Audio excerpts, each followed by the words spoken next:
1월달은 이제 신묘년 2011년도 토끼해에서 2012년도 임진년 용띠로 넘어가는 달입니다.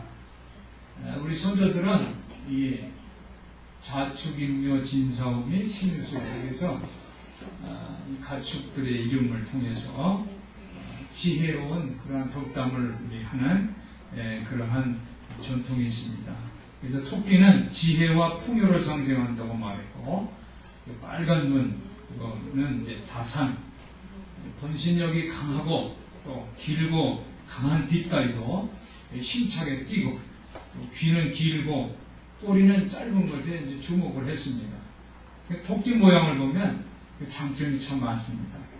그런데 지난 한 해를 결산하는 그 사자성어를 교수신문에서는 엄이도종을 했습니다. 귀를 막고 종을 훔치는데 귀를 막았다. 제가 정부용신 예배 때도 말씀을 드렸지만, 춘추시대, 중국의 그 춘추시대의 백성 중 한 사람이 종을 훔쳐가지려고, 종을 깨뜨리려고 망치를 쳤는데 종소리가 너무 크니까 이제 자기 귀를 막고 종을 망치로 쳤다는 그런 이야기에서 나온 사자성어입니다. 이 뜻이 뭐냐면 소통이 이루어지지 않는다는 거죠. 소통 부재, 그런 사연이어서 이 토끼 해의 긴 귀하고는 맞지가 않는, 어긋나는 그런 결산이 되고 말았습니다. 올해는 2012년도 올해는 임진년 용띠입니다. 용띠. 이 성경은 용을 뭐라고 지칭하면 사탄으로 지칭합니다. 그렇지만 동양에서는 용은 그저 상상의 동물입니다. 이 상상 어떻게 했나? 머리는 낙타입니다. 용이 머리가 낙타예요. 또 용이 눈은 토끼 눈입니다. 토끼 눈. 그리고 귀는 소리고, 또 목덜미는 뱀처럼 생겼고, 비늘은 잉어 비늘이고, 발톱은 매고, 이 손은 이 호랑이, 이 주먹은 호랑이 이 손입니다. 이 발톱은 또 매 발톱이고, 이렇게 모든 짐승들이 그 잠장을 다 갖다가 붙여놓은 그 상상의 동물이에요. 하늘을 날고 각종 짐승의 강한 모습을 다 갖춘 신비한 그러한 짐승이 바로 용입니다. 그렇지만 우리가 지난 한 해 토끼를 결산하면서 장정을 내세우는 것이 얼마나 어리석은 건가 우리가 경험을 했습니다. 그러므로 임진년 새해 용띠에는 내가 하려는 것보다 겸손함으로 하나님이 일하심을 체험하는 성도들 되시기를 예수님 이름으로 축원합니다. 내가 겸손할 때 다른 사람을 더 귀를 기울이게 되고 다른 사람을 더 많이 알게 되고 그러는 거예요. 앞으로 21세기 이후의 리더십은 말하는 리더십이 아니라 듣는 리더십 시대가 될 것을 저는 예언합니다. 그래 한번 따라해보세요. 듣는 리더십. 이 말하는 리더자가 아니라 듣는 리더자가 이제 세상을 바꾸게 될 거예요. 그런데 하나님께서 부르신 성도들은 어떤 사람이냐면 하나님의 음성을 듣는 자들이에요. 우리는 이미 하나님께서 우리를 택하셔서 세상을 바꾸는 리더자로 세워주신 것을 믿으시기를 바랍니다. 우리가 하나님의 음성을 들으려고 할 때에 하나님께서 우리 삶에 기적을 일으켜주세요. 우리를 이 땅에서 지도자로 존귀하게 세워주시고 세상은 우리를 칭찬하고 존경하게 될 것입니다. 사랑하는 성도 여러분, 2012년도 하나님의 음성을 들으려고 노력해 주시기 바랍니다. 그래서 여러분이 2012년도가 희망의 새해가 되고 소망의 새해가 되시기를 예수님 이름으로 축원합니다. 오늘 사도 바울은 갈라디아서 오늘 4장 말씀을 통해서 온 세상이 죄에 갇혀 있다고 말을 하고 있습니다. 우리가 읽질 않았지만 갈라디아서 3장 22절에 보면은 그러나 성경이 모든 것을 죄 아래 가뒀다고 했어요. 성경은 말하기를 모든 것이 죄 아래 즉 이 세상이 죄 가운데 죄에 갇혀 있다 이렇게 말하고 있는 거예요. 그리고 이 오늘 본문의 8절, 이 다음의 8절을 보면 그러나 너희가 그때는 하나님을 알지 못했다는 거예요. 우리가 세상이 죄에 갇혀 있을 때 그때는 우리가 하나님을 알지 못해서 하나님을 섬기는 것이 아니라 이 죄의 종노릇을 하고 있었다고 그렇게 기록하고 있습니다. 그렇지만 오늘 본문의 내용을 보면 그러나 지금 이제는 우리가 변화됐다는 거예요. 하나님이 도우심으로 하나님이 우리를 변화시켜줬다는 것을 체험했다는 그런 내용이에요. 때가 찼다는 거예요. 정한 때가 이르렀을 때에 이제 우리는 더 이상 죄에 갇혀있지 않는다는 거예요. 후견인 안에 있을 필요도 없고 세상의 헛된 가르침에서 종으로 달 필요가 없다. 끝났다. 그런 내용이 바로 이 4절 때가 차네라는 어려운 의미입니다. 그런데 이러한 변화가 생긴 것은 어떻게 출발을 했냐면 하나님이 그 아들을 보내는데 여자에게 나게 했다고. 여자에게. 그리고 율법 아래 나게 했다. 그러니까 이 변화는 바로 이 예수님이 여자에게 나고 율법 아래 나게 했다는 거예요. 그렇게 출발해가지고 그런데 그렇게 한 것은 5절에 보니까 율법 아래 있는 자들을 선명하시려고 그리고 우리를 아들이 명분 하나님의 자녀로 삼기 위해서 예수님을 여자에게서 나게 하고 율법 아래 나게 했다는 거예요. 그것이 하나님의 계획입니다. 이제 믿음의 길이 나타나는 것을 믿으시기를 바랍니다. 우리가 다시는 율법 아래 갇혔을 수가 없어요. 우리가 예수 그리스도를 믿는 믿음을 통해서 우리는 이제 하나님의 자녀가 됐어요. 5절에 보니까 율법 아래 있는 자를 속량하고 우리로 아들의 명분을 얻게 했다는 거예요. 믿으시기를 바랍니다. 오늘 이 5절의 주장은 율법 아래 있는 자들 그랬죠. 율법 아래 있는 자들. 한번 따라해보세요. 율법 아래 있는 자들. 이 율법 아래 있는 자들이라는 것은 모두의 모든 신자 바울을 포함해서 이 갈라디아에게 이제 편지를 쓰는 건데 바울이 갈라디아 모든 신자 기독교인 둘 모두 바울파 갈라디아 교회 따로가 아니라 모두 제가 시민사서 이제 강의를 들을 때 서울에 있는 어느 도서관장에 왔는데 그 자기 도서관 이름이 너무너무 좋다고 자랑을 해요. 그 도서관 이름이 뭐냐 했더니 모두 도서관이 모두 도서관. 이게 모두라는 뜻이 뭐예요? 모두는 우리라는 것보다 그 개념이 더 큰 거예요. 우리라는 울타리를 넘어서는 거예요. 나와 너 모두의 올, 영어로는 올이죠. 모두. 그래서 모두 도서관은 우리끼리 책 좋아하는 사람만 책 보는 게 아니라 또 대한민국 사람만 책 보는 게 아니라 외국인 노동자들, 외국에서 온 사람들 다 모두 책을 읽고 있습니다. 그럼 모두 어린이뿐이 아니라 남녀노소 다 모두 책을 읽는 그런 공간이 모두 도서관입니다라고 자랑을 하더라고요. 근데 오늘 이 5절에 있는 율법 아래 있는 자들은 모두라는 뜻이에요. 모두 하나님의 자녀로 입양되었다는 것이 오늘 바울이 주장입니다. 할렐루야. 여러분들은 모두 하나님의 자녀인 것을 믿으시기를 바랍니다. 여러분은 모두 세례를 받았고 모두 예수님과 연합이 됐고 모두 예수 그리스도의 옷을 입은 것을 기억하시기를 바랍니다. 예수 안에서는 유대인, 그리스인, 또 종, 자유인, 남자, 여자 차별이 없이 모두인 거예요. 모두 하나예요. 할렐루야. 그래서 여러분은 모두 아브라함의 자손인 것을 믿으시기를 바랍니다. 갈라디아서 3장 27절부터 29절에 보니까 누구든지라고 했어요. 누구든지는 모두입니다. 그리스도와 합하여 세례를 받은 자는 모두 그리스도로 옷 입었고 너희는 유대인, 헬라인, 종, 자주자, 남자, 여자 없이 다 모두 예수 안에서 하나가 되고 너희 모두는 그리스도께 속한 자면 아브라함의 자손이고 약속대로 유업을 이을 자라고 이렇게 주장하고 있는 것입니다. 오늘 본문의 6절에 보니까 너희가 아들이다라고 해요. 너희는 뭐예요? 너희가 아들. 그러니까 너희 모두는 아들이라는 거예요. 하나님이 자녀라는 거예요. 그래서 하나님이 그 아들의 영을 여러분의 마음에 부어내 주셔서 여러분 모두가 하나님을 아버지라고 부르게 되는 거예요. 아버지라고 부르는 거예요. 오늘 7절 보니까 그러므로 내가 이후로는 지금 이제 앞으로는 이제부터는 너희들이 종이 아니라 뭐가 돼요? 하나님의 자녀, 하나님의 아들이라는 거 믿으시기 바랍니다. 이제 하나님이 자녀가 됐으니까 어떤 권리가 있어요? 하나님으로 말미암아 뭘 얻어요? 유업을 주실 것을 알고 있는 거예요. 사랑하는 성도 여러분, 예수님은 율법 아래 태어나셨어요. 예수님은 여자에게서 태어나셨어요. 그런데 그 율법 아래 태어나고 여자에게 태어난 그 목적이 뭐냐면 우리를 위해서 율법을 성취하신 거예요. 우리를 위해서 하나님이 자녀 양자로 삼으시기 위한 거예요.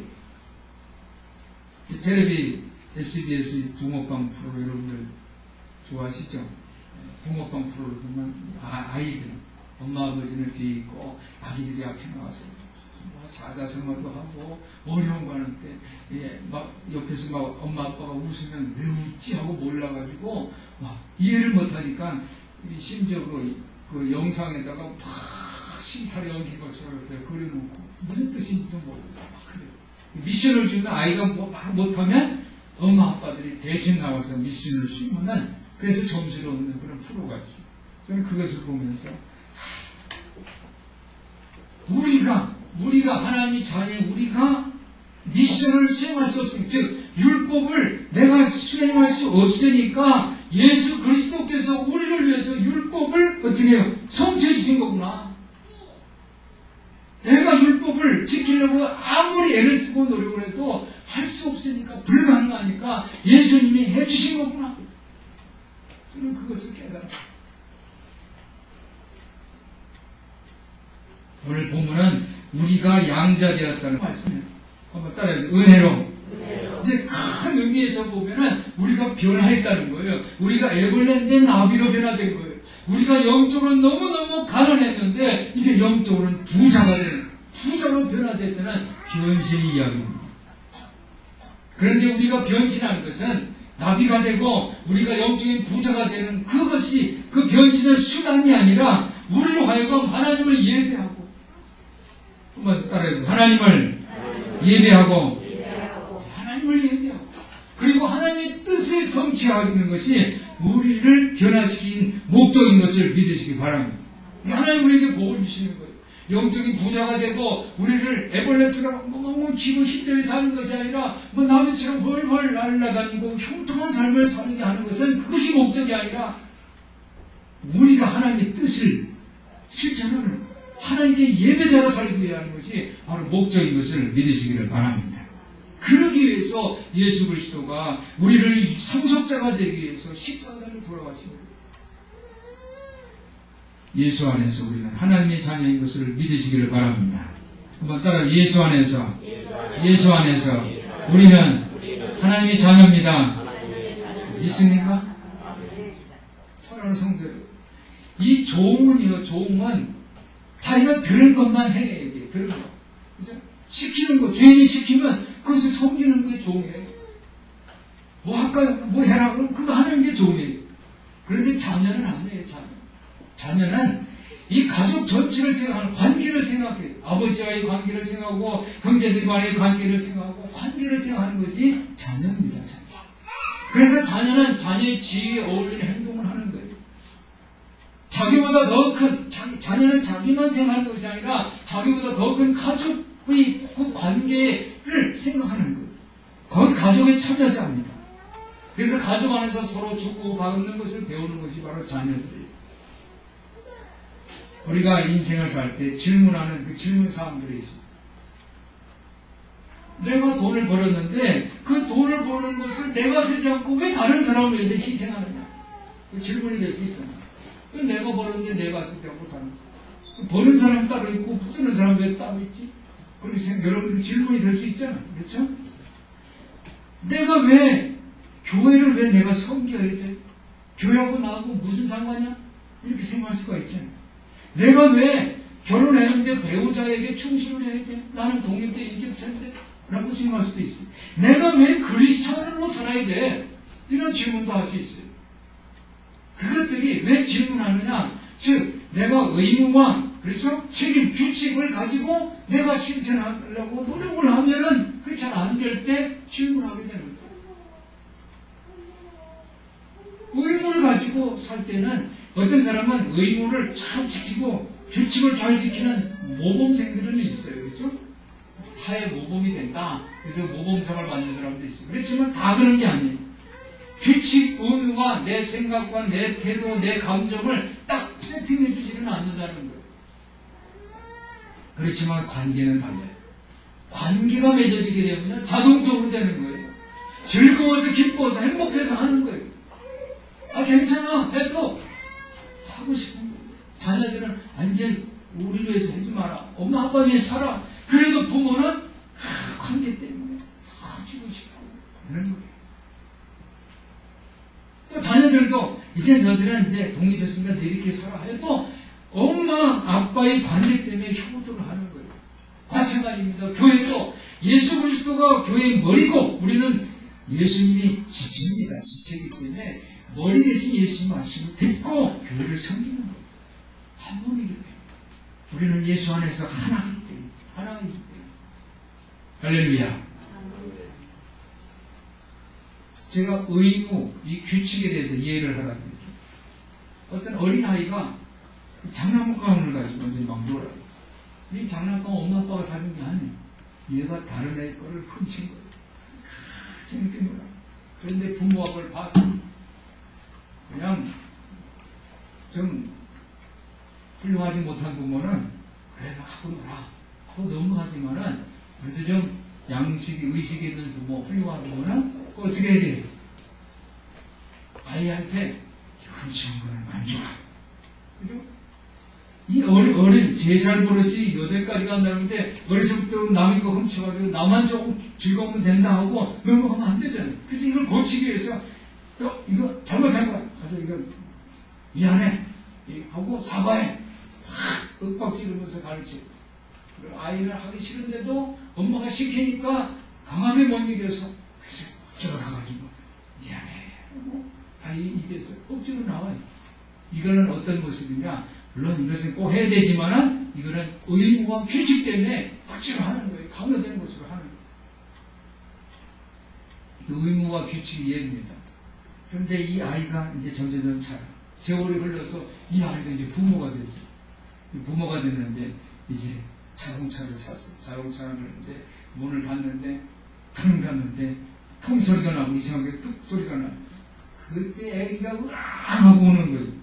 애기 손가락이 자동차 문에 껴가지고 닫혀 있어요. 엄마가 그냥 막 얼굴이 사색이 돼서 공포를 느낍니다. 그리고 이 아이의 아픔을 동참하는 슬퍼 막 눈물이 막 나요. 그러면서 아이한테 미안해 잘못했어. 이건 뭐예요? 부모와 자식이 관계입니다. 관계 때문에 미안해 울음을 터뜨립니다. 의무와 규칙 있는 교회보다 관계가 있는 교회가 정서적인 교회입니다. 우리 큰사랑교회는 정서적인 교회가 되기를 바랍니다. 여러분들이 이런 정서적인 교회를 세워주시기를 예수님 이름으로 부탁드립니다. 오늘 사도 바울은 이 갈라디아 교회에게 편지를 쓰면서 이런 말씀을 한 거예요. 전에는 율법이 여러분의 선생 노릇을 했다는 거예요. 율법이 이거 해라 저거 해라 하면서 의무와 규칙을 강요했어요. 그래서 그게 율법이 오르니까 잘못했으면 건 잘못했다고 그러고 억지로 마음에 원하지 않더라도 잘못했다고 그러고 율법이 오르니까 율법이 우리 선생이니까 그래서 이 율법이 나를 지배를 했어요. 그런데 이제는 달라졌다는 거예요. 이제는 예수 그리스도가 우리 모든 것을 추정할 수 있게 됐다는 거예요. 할렐루야. 정서적으로 건강한 교회가 되기 위해서는 우리는 어떻게 해야 할까요? 성령의 인도하심을 받으시기를 예수님의 이름으로 축원합니다. 예수님께서는 2000년 전에 12명의 제자들을 가르치시면서 제자 훈련을 하면서 제자들에게 내 말을 들으라는 거예요. 내 말을 들으라. 내가 말씀이라는 거예요. 사도 요한은 예수님이 이제 수제자인데 그렇죠. 제 말씀이 계셨다고 그랬어요. 이 예수님이 바로 그 말씀이라고 그렇게 고백을 했어요. 이 제자들은 주님의 말씀을 듣는 그런 교육을 훈련을 받았어요. 그리고 예수님이 십자가에 달려 돌아가시고 승천하시기 전에 제자들에게 이렇게 말을 합니다. 나는 이제 너희를 위해서 하늘나라에 가는데 너희 처소를 예비하러 갈 거다. 너희 있을 자리를 예비할 것이다. 그런데 그런데 내가 가보는 것으로 끝나는 것이 아니라 보혜사 성령을 너에게 보내주겠다. 할렐루야. 보혜사 성령님이 우리의 희망인 것을 믿으시기를 바랍니다. 보혜사 성령님이 도우심, 보혜사 성령님이 인도하심, 보혜사 성령님이 음성을 들을 수 있는 복된 성도들 되시기를 예수님 이름으로 축원합니다. 그래서 오늘 저는 성령의 인도하심을 받기 위해서는 우리가 어떻게 되는가? 우리가 훈련을 해야 돼요. 교육을 받아야 돼요. 연습을 해야 돼요. 이게 삶의 적용입니다. 그래서 그 어떻게 해야 합니까? 첫 번째로 말씀을 듣는 훈련을 하시기를 주님 이름으로 축원합니다. 그리스도의 일이, 예수님의 일이 우리의 일을 대체할 때, 이게 내 일보다는 예수님이 그걸 할 때 우리가 종이 아니라 우리는 자녀가 되는 거예요. 그때는 규칙이 아니라 예수님과 나의 관계, 나와 하나님과의 관계가 우리를 이끄는 거예요. 그래서 그 관계가 우리 마음속에 내면화되는 거예요. 오늘 갈라디아서 4장 6절에 보니까 너희가 아들인 고로 하나님이 그 아들의 영을 우리 마음 가운데 보내주셨다는 거예요. 우리 마음 가운데, 우리 마음속에 아들의 영을 우리에게 보내주셨다는 거예요. 할렐루야. 에레미야서 31장 33절에 보니까 나의 법을 그들이 마음속에 두고 그들이 가슴에 새겨두어서 하나님 말씀을 내 마음속에 하나님이 여기 들어오는 것이 하나님 말씀을 새기는 거예요. 하나님 말씀이 내 마음속에 새겨지게 되면 나는 하나님과 어떤 관계가 되냐면 나는 그들이 하나님이 되고 그들은 내 백성이 될 것이다. 그렇게 기록하고 있습니다. 오늘 백성보다 오늘 성경 말씀 갈라디아서 오늘 4장 5절을 보니까 아들이 된다는 게 6절에 아버지 하나님을 아버지라고 부르게 했다는 거예요. 이제부터 우리는 이 지혜를 개인적인 의견이 아니라 성령의 인도하심을 받는 그런 분별력을 신뢰하는 것을 배우게 되는 거예요. 이런 삶을 들을 때에 성령의 음성을 듣는 그 분별력을 내가 받을 때에 하나님이 우리 내면에 말씀하시는 것을 믿으시기 바랍니다. 우리 내면에서 들려오는 하나님의 음성을 듣게 되는 거예요. 세상 사람들은 그 음성을 들을 수가 없죠. 성령인 거예요. 또 신앙생활하면서도 또 그래요. 어떤 성령 받았냐고 하면 불같이 뜨겁고 뭐 신비한 책을 얘기하는데 그게 아니에요. 성령님은 우리 인격으로 들어오시는 거예요. 인격. 여러분이 성품으로 나타나는 거예요. 이 성령입니다. 그래서 그 하나님의 음성을 내 내면에서 들릴 때 정직하게 내가 대답할 때에 성령님이 우리를 인도하시는 것을 믿으시기를 바랍니다. 우리 성도들이 하나님의 음성을 듣고 정직하게 대답하는 복된 성도들 되시기를 예수님 이름으로 축원합니다. 또 우리가 성령의 인도하심을 받기 위해서 우리는 어떻게 되면 영적으로 자라나는 훈련을 하시기를 예수님 이름으로 축원합니다. 예수 그리스도의 성품을 받고서 여러분들은 매일매일같이 자라기를 바랍니다. 정보영신 예배 때 제가 영적으로 자라남에 대해서 말씀을 드렸어요. 처음에는 싹이 납니다. 두 번째는 뭐예요? 싹이 나오고 그 다음에는 이삭이 나는 거예요. 이삭이 난 다음에 뭐가 돼요? 입만 푸르는 것이 아니라 그 다음에는 곡식이 나는 거예요. 열매가 맺는 거예요. 열매가 익을 때에 하나님께서 그 열매를 곡식을 충실한 곡식을 하나님의 곳간에 거두어드리게 되는 거예요. 사랑하는 성도 여러분, 하나님의 성품을 세우시기를 예수님 이름으로 축원합니다. 내가 하나님의 성품을 가졌을 때 나의 이전의 모든 죄를 깨끗하게 도말되는 거예요. 깨끗하게 씻어지는 거예요. 그래서 여러분이 하나님의 성품을 갖고 2012년도를 승리하시기를 예수님 이름으로 축원합니다. 하나님의 성품을 갖고 하나님의 성품을 갖게 되면 자신의 부족함을 볼 수 있게 돼요. 그래서 자신의 부족함을 그것 때문에 하나님 앞에 통회합니다. 그것 때문에 내가 죄를 이기게 되는 거예요. 죄를 이기는 그것을 가지고 하나님 앞에 헌신하는 거예요. 그래서 예수님은 그랬죠. 하나님, 나는 헌금도 이만큼 드렸어요 하고 앞장서가지고 자랑하는 모습이 아니라 하나님, 나는 죄인입니다라고 슬피 우는 그 회개하는 자의 그 예배를 예수님 받으신다고 했어요. 그리고 입에 거짓이 없는, 입에 흠이 없는 그러한 성도들 되시기를 예수님의 이름으로 축원합니다. 그래서 여러분이 혀를 훈련하죠. 혀. 한번 따라해서 혀를 훈련하자. 2011년도 여러분 미션입니다. 미션은 그렇죠? 요즘 미션이라는 그 영화도 있잖아요. 미션이 뭡니까? 임파서블입니까? 우리 미션은 뭐예요? 혀를 훈련하는 거. 우리 2012년도. 그래서 2012년도 용띠니까 그냥 신비한 것만 추구하는 것이 아니라 우리 삶에서 성령의 인도하심을 연습하시기를 주님 이름으로 부탁을 드립니다. 그래서 규칙보다는 관계에 더 집중하세요. 더 힘써 노력하세요. 나와의 관계 있는 사람들, 우리 가족 관계, 또 직장에는 그 직장, 학교에는 학교 관계, 또 교회에는 교우 관계에 더 힘써 노력하시고 무엇보다 하나님 관계를 건강하게 세우시기를 예수님 이름으로 부탁을 드립니다. 그리고 나 자신의 개인의 의견이 아니라 성령 음성을 들으려고 귀를 기울이세요. 분별력을 배우세요. 그래서 내 내면에 들려오는 성령님의 음성, 내 내면에서 성령의 음성이 나오면 어떻게 되겠어요? 여러분의 성경을 읽어야죠. 그죠? 그래서 2012년에 성경 일독을 아주 결단하세요.